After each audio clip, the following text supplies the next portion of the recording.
Guitar stools. They're either cheap and mass-produced or ridiculously expensive for what you get. And this is only considering the stools that allow you to both play on it and store your guitar on it. Additionally, they don't focus on making your guitar look good, and they aren't designed to accommodate all playing positions. So I designed one from scratch, and this video is going to show you exactly how I built it. There are 3 parts to the stool: the metal frame, the seat, and the footrest. Whichever of these 3 pieces is being worked on will be highlighted in the bottom left corner.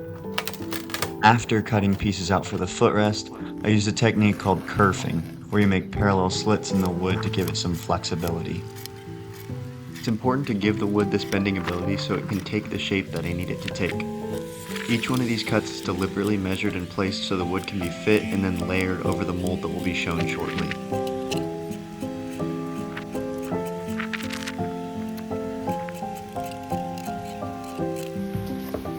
Kerfing doesn't fully give the wood all the flexibility it needs, so I treated the wood with some steam bending before forming it over a mold I created to shape the footrest.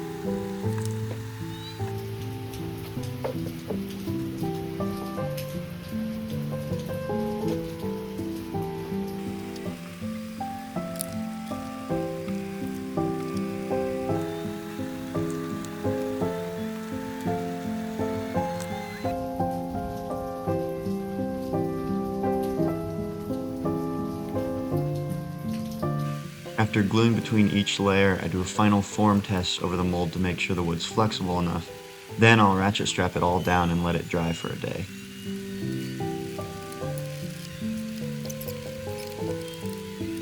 While that's drying, I start on the second piece, the seat. I use the same process with the seat, fit to the exact dimensions it needs to be. Kerfing is one of the most difficult parts of this build to get right.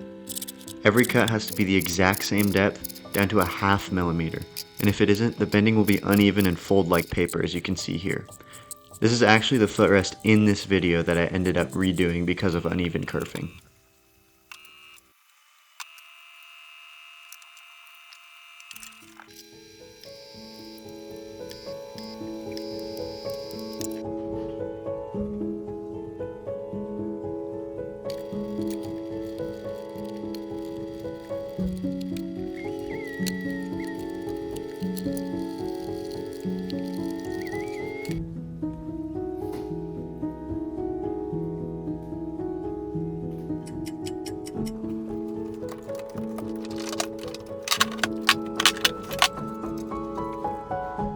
Once the glue is dried, I can take off the ratchet straps and make sure everything is bent properly.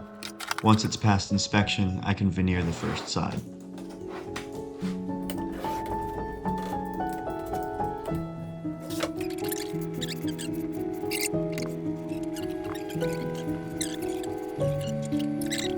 Veneer is not super flexible, so you have to work hard to get it to bend flush. Here, I'm using some 1-foot by 1-inch wood strips I cut, along with some clamps to hold everything where it needs to be while the glue dries. For the seat, instead of using those wood strips and clamps, I can use the same mold that I used to bend the wood. You might wonder why I'm veneering one side at a time, and there are 2 reasons. One, it allows me more time to work with each side and make sure everything's glued correctly and nothing bubbles up, which is a common issue for veneer. And then 2, if I wait to veneer the outward faces, there will be no visible screws, which will be shown later in the video. After everything is dried down, I can now start sanding down each face to make it flat and even. If you're enjoying this music, go check out my friend Dawson Hancock. He's super talented and was kind enough to let me use his music for this video. His Spotify and Apple Music will be linked in the description.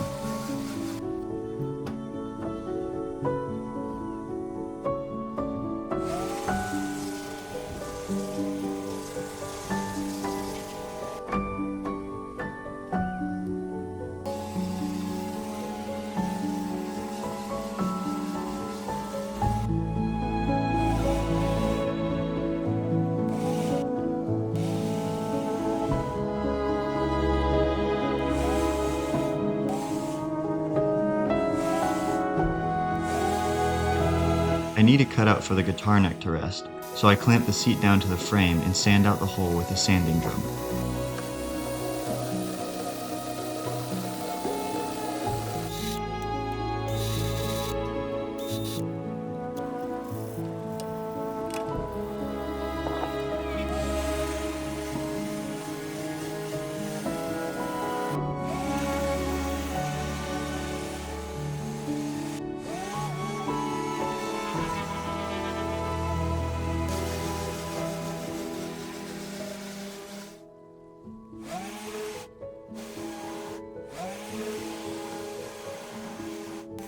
This design came from a school project, where I did all the metal work myself.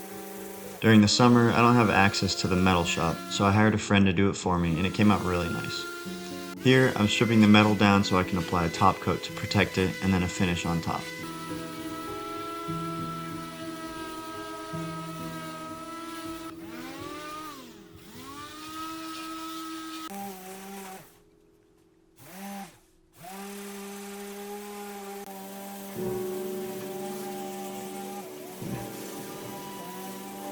Once the grinding is finished, I apply the first protective layer of Brasso to prevent any rust.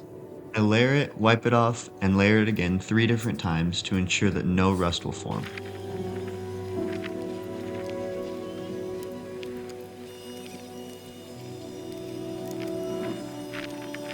I then spray a protective layer of clear enamel coating to seal off any remaining exposed metal, as well as to give the metal a consistent finished look. Now I get to add a stain to the wood. My client chose the mahogany veneer, which is the darkest option out of the 3, so I'll be using a dark stain to bring out the details and color.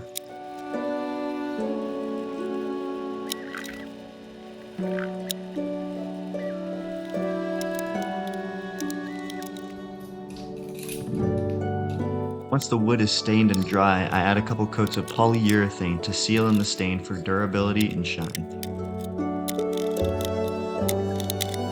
Once the cutout is made, I'm ready to drill everything down into the frame. I drill the wood in before adding the top veneer so that no screws will be visible or able to snag onto clothes.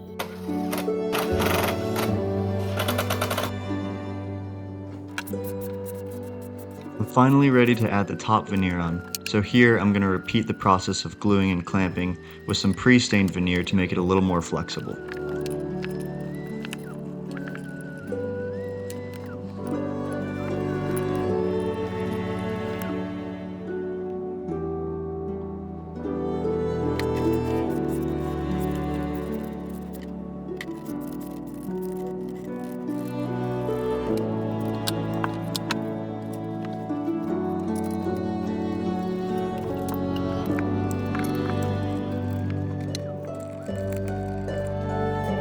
If you've watched this far, I want to say thank you for spending your time watching me build this, and if you want one of your own, you can contact me through my website linked in the description, or through email also linked in the description.